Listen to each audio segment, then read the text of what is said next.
Twongeye kubasuhuza. Uyu mwanya rero dukomeje igice cya kabiri cy'igifaransa cy'interuro n'amagambo ukeneye kumenya mu ngendo muri rusange igihe wavuwayaje, igihe watembereye mu bihugu bikoresha igifaransa. Muri rusange interuro ukeneye kumenya, nta kubatindira rero. Dufate ko hari umuntu muhuye mu nzira, wenda akaba akeneye kukugurisha ibintu. Ikihe gisubizo wamuha? Quelqu'un veut te vendre des choses.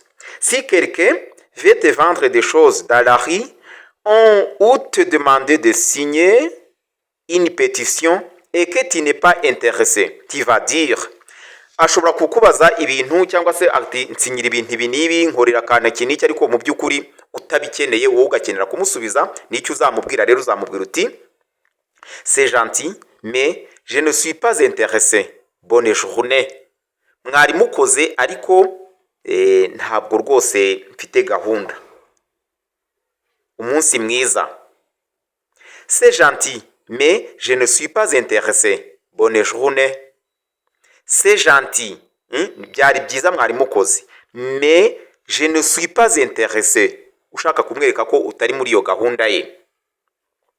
Ushobora kuyoba rero mu muhanda, ndajya nkoresha igifaransa mbishyira mu kinyarwanda. Tu es perdu dans la rue, wayobye. Et maintenant, tu es dans la rue, tu n'as pas pris de batterie sur ton portable. Tu n'as pas pris de batterie sur ton portable. Et tu ne comprends pas la carte touristique que tu as dans tes mains. Wayobye kandi ntago ikarita urimo kugenderaho urimo kuyisobanukirwa. Ugashaka kubaza rero, ugashaka kuyoboza. Tu peux demander de l'aide à quelqu'un en lui disant, ushaka kubaza gusaba ubufasha ukabwira umuntu uti excusez-moi, je n'ai pas pris de batterie sur mon portable et je ne trouve plus le chemin pour rentrer à l'hôtel. Pourriez-vous m'aider s'il vous plaît? Ukamubwira uti mwamfasha, je n'ai plus de batterie sur mon portable, nta muriro nsigaranye muri telefone yanjye, et je ne trouve plus le chemin pour rentrer à l'hôtel. Ntago rwose icyerekezo cyaho ntaha ndimo kuhabona. Pourriez-vous m'aider s'il vous plaît? Murabizi izi telefone zacu zisigaye zituyobora ahantu tugiye. Ubu buryo bwo kwifashisha telefone ikakuyobora, hari igihe rero umuriro ushobora kugushiramo kandi ari iriya map yo muri telefone ariyo yari kugufasha. Ubu rero ni uburyo wakwifashisha. Excusez-moi, je n'ai plus de batterie sur mon portable et je ne trouve plus le chemin. Je ne trouve plus le chemin pour rentrer à l'hôtel. Pourriez-vous m'aider s'il vous plaît? Ushobora kubura ahantu nanone ukeneye ifoto. Bien sûr que tu ne peux pas partir sans prendre une photo de toi avant. N'hésitez pas à demander à quelqu'un, ushobora kubwira umuntu akagufatira ifoto. Bonjour, ugomba kumusuza. Excusez-moi, ça vous dérangerait de me prendre une photo? Byaba deranje se mumfatiye agafoto. Uyu munsi gusa ibintu bikigezweho, hasigaye hari udustika umuntu aparika ahantu akakaregera akifotora. Ariko byanashoboka ko ushobora kubuta udafite ako gastika kabugenewe, ukaba wenda uri i Paris, ukavuga uti ndifotoreza se kuri uyu munara rwose, uyu munara abantu bose basohokeraho i Paris gute, ndabigenza gute? Ugasaba umuntu uti nyamuneka mfatira agafoto, uzabivuga gute kandi nta gifaransa cy'injuzi? Excusez-moi, ça vous dérangerait de me prendre une photo? Byaba derangera kumfotora se? Ça vous dérangerait de me prendre en photo? Excusez-moi, ça vous dérangerait de me prendre en photo? Urumva byose uba ugomba kubikora mu kinyabupfura. Ushobora kuba rero uri kuri hôtel, à l'hôtel. Tu arrives à la réception de l'hôtel. Ugeze noneho kuri réception ya hôtel. Normalement, les réceptionnistes de l'hôtel parlent anglais ou d'autres langues. Bavuga abareceptionnistes bakunda kuba bavuga icyongereza cyangwa se n'izindi ndimi, mais si tu veux parler en français avec lui, tu peux lui dire, ushobora kuba ushaka kuvugana mu gifaransa nawe ukamubwira uti bonjour, J'ai une réservation du 10 au 24 au no 2. Muraho mfite reservation n'urugero ntanze wowe wabihuza na reservation yaho kuri hotel. Mfite reservation yo ku 10 na 24 mu mazina ya runaka au no 2 mu mazina ugashyira amazina yawe. Bonjour, j'ai une réservation du 10 au 24 au no 2 ugashyiraho amazina yawe. Bien sûr que tu adapteras cette phrase en fonction des informations du voyage. Uzadabuta nyine ayo matariki ugendeye uko urugendo rwawe ruteye. Tu as un problème avec la chambre. Ushobora kugira ikibazo muri chambre cyangwa ikibazo cyawe utagishimye. Tu arrives en fait dans ta chambre d'hôtel et te rends compte que ce n'est pas la même chambre que celle que tu as vue quand tu as fait la réservation. Ushobora kugera mu cyumba ugasanga icyumba wakozeho reservation atari cyo baguhaye. Tu vas voir le réceptionniste et tu lui dis. Uzareba rero umuntu ubishinzwe cyangwa se akenshi uzasanga wo kuri reception ari ukwakira. Ubuzamugura uti excusez-moi, la chambre n'est pas du tout comme sur les photos. Icyumba rwose ntaho gihuriye n'icyo nabonye mu mafoto. Est-ce qu'il serait possible d'en avoir un autre s'il vous plaît? Est-ce que birashoboka ko mwampa ikindi cyumba? S'il vous plaît, s'il vous plaît ni rya jambo ry'ikinyabupfura uba ukoresheje nyine. Excusez-moi, la chambre n'est pas du tout comme sur les photos. Excusez-moi, la chambre n'est pas du tout comme sur les photos. Excusez-moi, la chambre n'est pas du tout comme sur les photos. Est-ce qu'il serait possible d'en avoir un autre, s'il vous plaît? Est-ce qu'il serait possible d'en avoir un autre, s'il vous plaît? Ushobora none gukenera kwiconnecta kuri internet. Tu veux te connecter à l'internet. Tu n'as pas le code Wi-Fi de l'hôtel. Udafite code iriya Wi-Fi yo kuri hoteli. Tu demandes uzagira uti est-ce que je pourrais avoir le code du Wi-Fi de l'hôtel, s'il vous plaît? Est-ce que je pourrais avoir le code du Wi-Fi?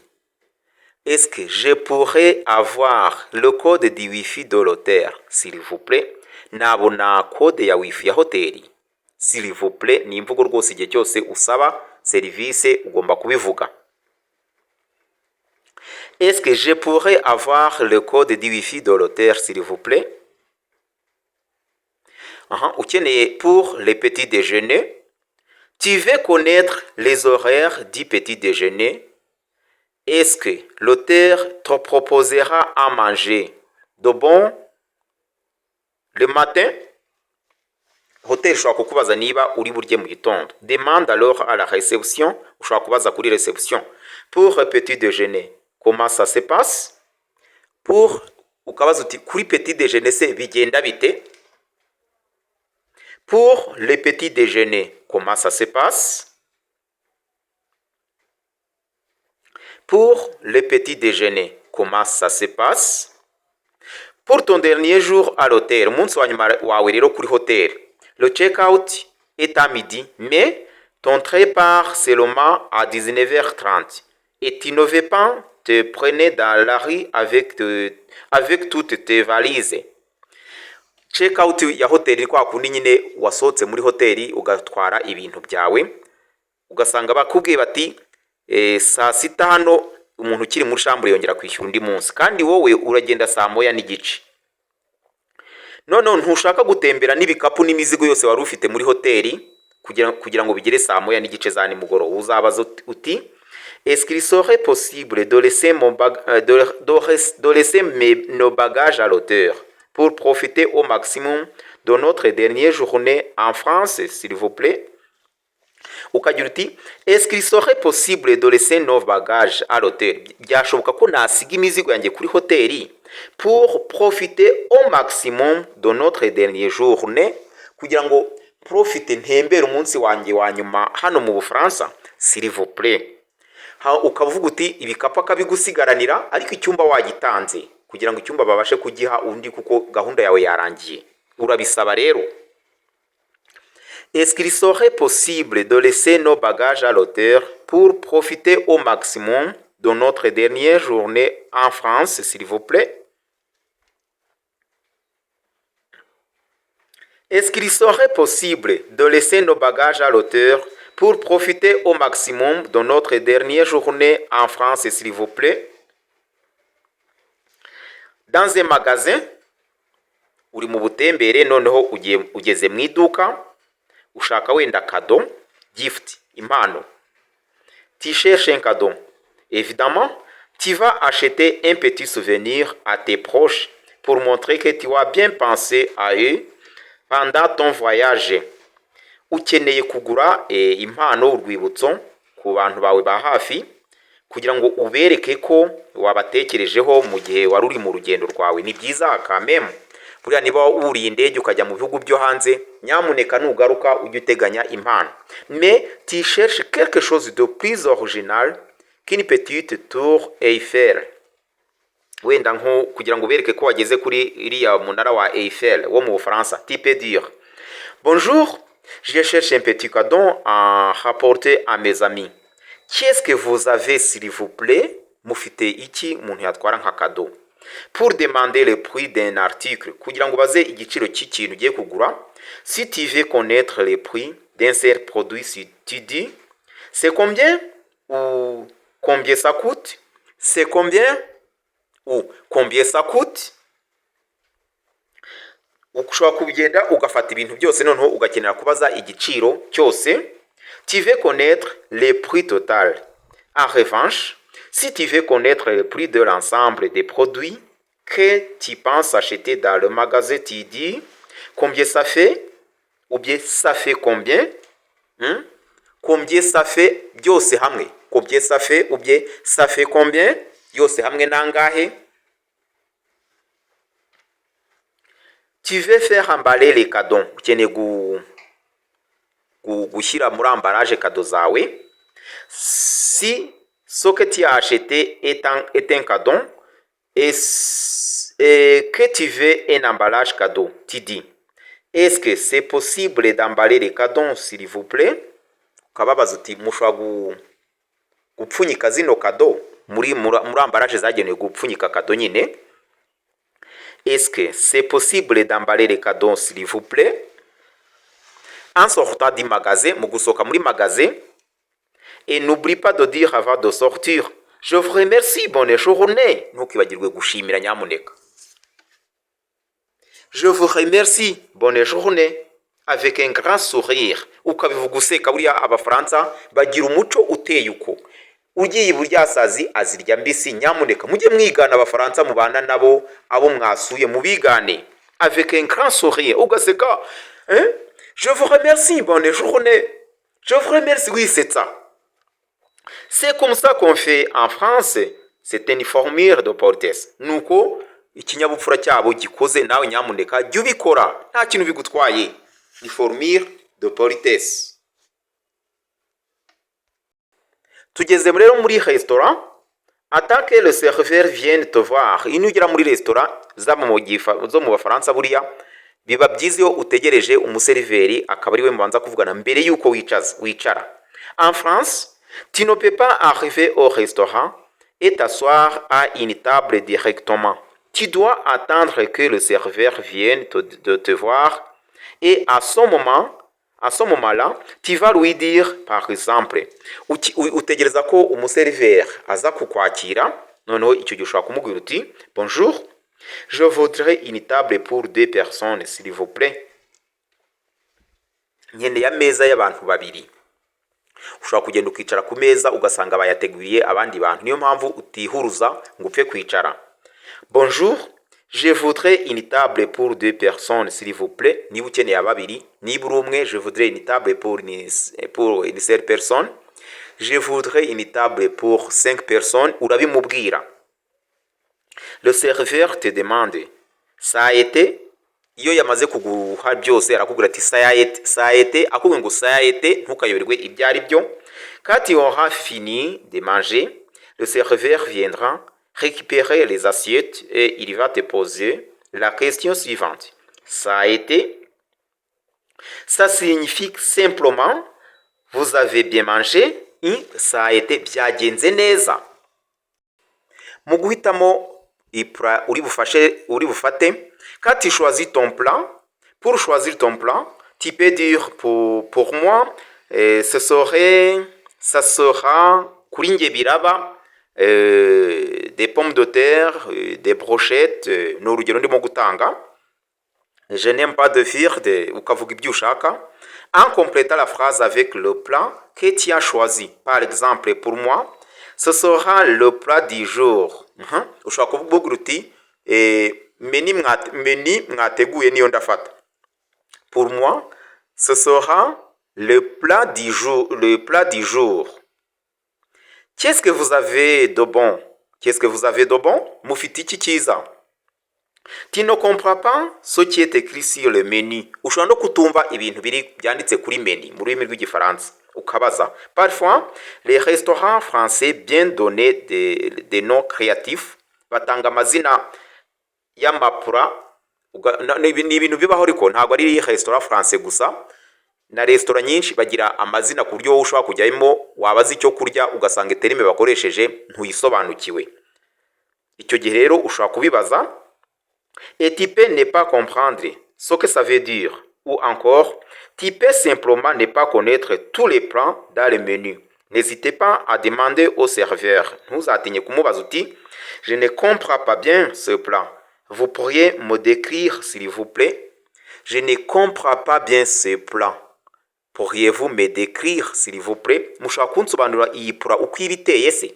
Utazagenda ukaka ibinyamushongo kandi wenda nko mu Rwanda tutamenyeye kubirya. Ukagenda ukaka ibice by'inzoka tutamenyereye kubirya, bene ibyo byose tutamenyeye kurya. Jya usobanuza ipura ntugatinye. Je ne comprends pas bien ces plats. Vous pourriez me décrire s'il vous plaît? Ou bien vous pourriez me les décrire s'il vous plaît?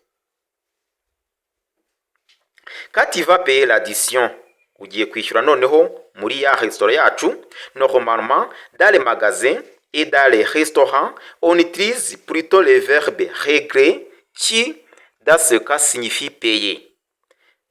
Hakunda gukoreshwa inshinga régler isobanura kwishyura. C'est la même chose, donc le serveur va te demander. Vous voulez régler comment? Tu vas lui répondre. Vous voulez régler comment? Icyo gihe yakubajije ngo vous voulez régler comment? Mukeneye kwishyura gute? Je vais régler par carte, s'il vous plaît. Si tu vas payer en carte bancaire, ou bien par carte bancaire. Ushobora kumubwira ngo ndishyura nkoresheje ikarita. Je vais régler par carte. Ou bien je vais régler en espèces. Ngiye kwishyura nkoresheje ibiceri. Je vais régler en espèces, s'il vous plaît. Ukoresheje cash. Cash nibyo bita en espèces. Cyangwa ukamubwira uti je vais régler en liquide. En espèce, en liquide, ayo yose ni amagambo ushobora gukoresha. Ushobora kuba wibereye mu kabari urimo kunywa agacupa kamwe uri kumwe n'inshuti zawe, tu es au bar avec tes amis et vous partez. Mugiye gutaha ushobora kuvuga uti tidi un dernier pour la route, kamwe k'umuhanda se dufata kanyuma. Un dernier pour la route, kamwe kanyuma. Ça signifie que tu proposes de boire un dernier verre avant de partir. Icyo gihe ubabwira uti dufate akarahuri ka nyuma mbere y'uko tugenda. Wowe ugeze hano ntukibagirwe gukora like, share na subscribe, kandi twiteguye kubafasha ku rurimi rw'igifaransa aho muri hose ku isi. Twiteguye kubaha ubufasha tukabigisha by'umwihariko. Turabashuje rero muri rusange tunabasezera tubabwira tuti courage mu rurimi rw'igifaransa, muhahe muronke. Merci de nous avoir suivis. À la prochaine occasion. Au revoir.